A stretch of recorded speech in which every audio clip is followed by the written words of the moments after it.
Hello and good evening. This is Mujeeb Kazi, and you're watching Dallas Roundup from the studio of I-95 Dallas Fort Worth.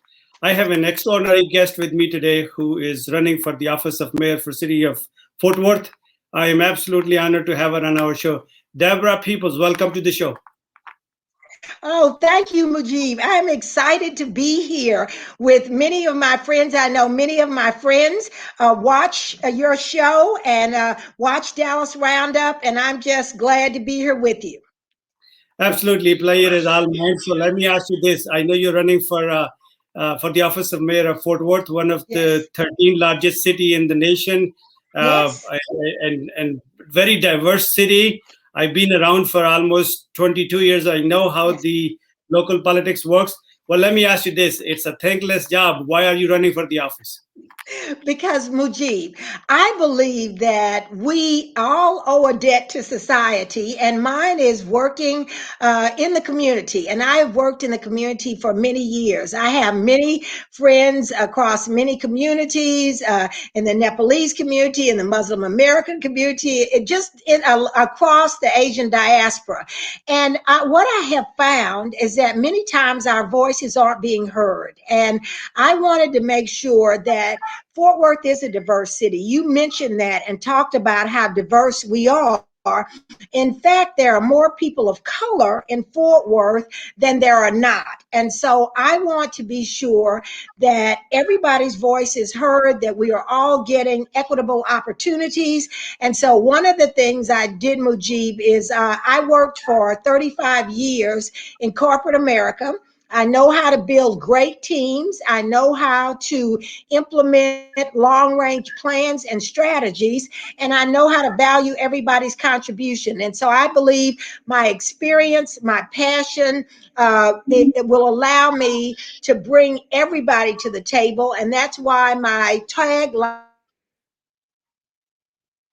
is One Fort Worth. I know it's going to be a challenge to bring the community together. We have seen over the years the divide and the disconnect, and Yes. making rich people richer and bringing everybody on board and unifying them all on one platform would be a biggest challenge. Recently, Yeah. you have seen that city of Fort Worth faced a disaster when we have that cold storm. The Yes. power outage was there, and the water shortage was there. These are the biggest challenge that you will be facing. Well, let me ask you this: what are the main challenges that you think that you will have to undertake in the very first few months once you're in the office?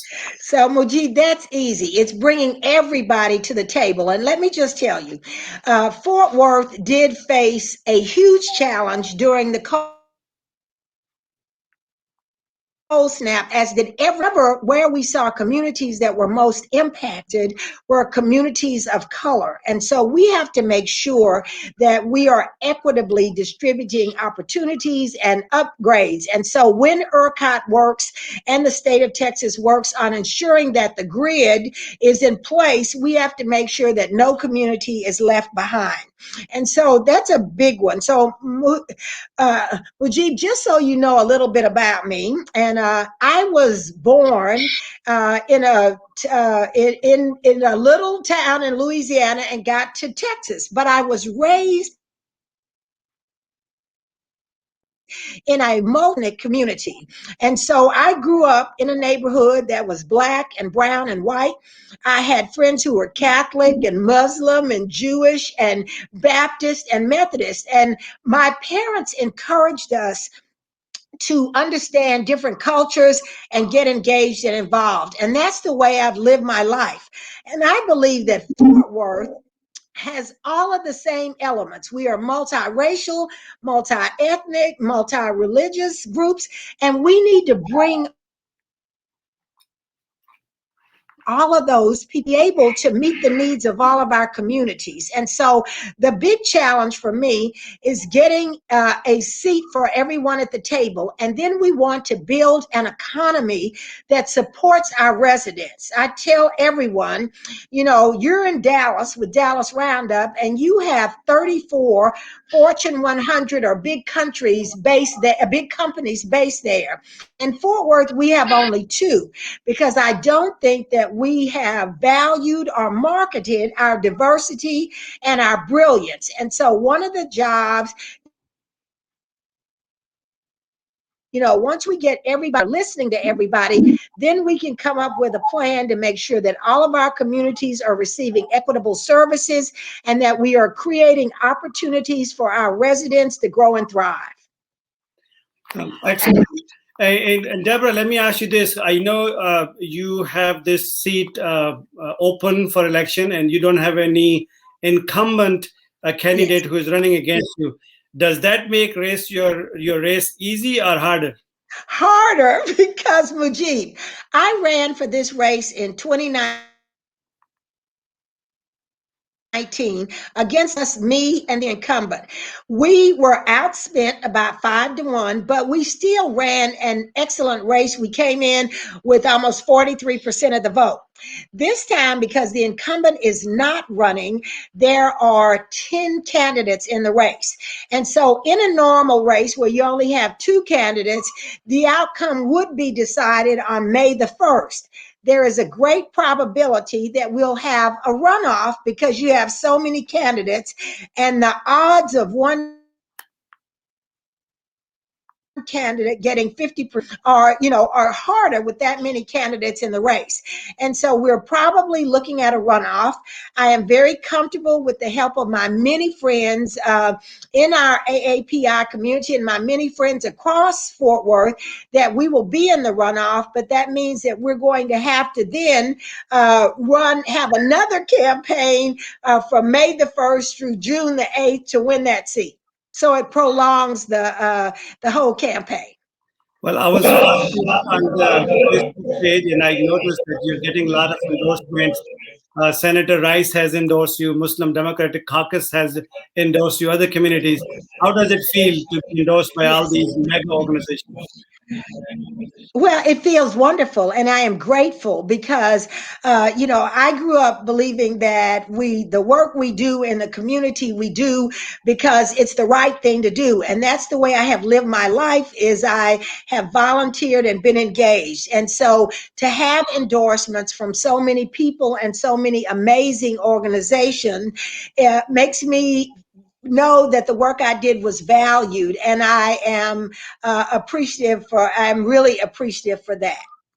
One of the biggest challenges as a mayor you would be facing is that our law enforcement agencies have been Mhm. facing some challenges. Especially our police and the fire. Yeah. While these are very essential for providing the security and the services to our community, what plan do you have to increase their resources, fund them, train them, retrain them, so that all those issues that come up at the national level does not hit our city locally?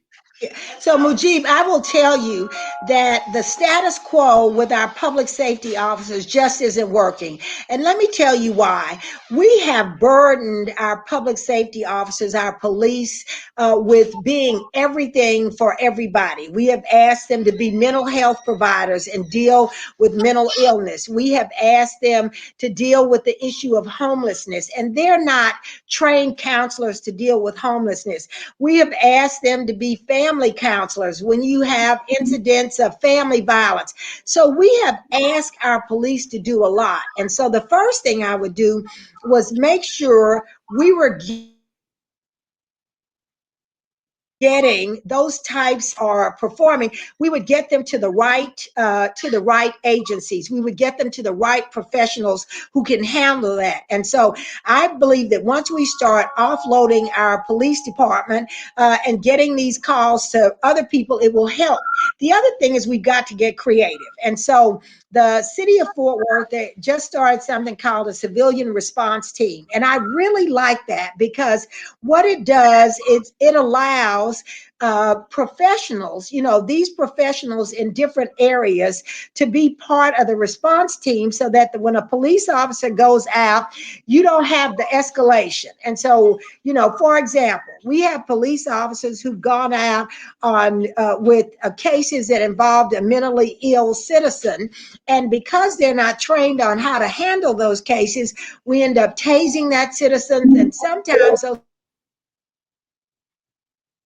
citizens have lost their lives. We need to move those cases off the police department so they're not responsible for that. We have a growing homeless population. We need counselors who can deal with the issue of homelessness. And so one of the things, so we're going to offload the police, but then the second thing, we need to look at our training too. When we look at hiring our policemen, I tell everybody we need to look at the whole process. We need to look at how we hire our policemen, what are the qualifications? We need to look at the training. How do we train them well? And, because that is what we end up with, an officer on the street. So we've got a lot of work to do, but I want to have a win-win situation for the residents in our community, serve our community. Well, Deborah, thank you so much. That brings us to the end of our show. I really appreciate you coming on board. I really need to connect with you once again because I need to talk to you about several other issues, but I know you're on the campaign trail and you want to get to the next meetings. Go ahead and closing. Mujeeb, I am happy to talk with you or anyone in the community. That is how we build consensus. And so I would encourage your listeners to go to my website. My name is Deborah, Deborah, last name Peoples, Peoples, for mayor.com. And if your listeners will go to my website, they'll be able to see a lot of information about me. They'll know about my America. They'll know about my working community. And I think I'm the perfect candidate because I'm a blend of my work experience and my community experience. And I think that makes me the ideal candidate to lead this city. And thank you for having me. Thank you so much. That brings us to the end of the show. Take care. Bye-bye. Goodbye. Bye-bye.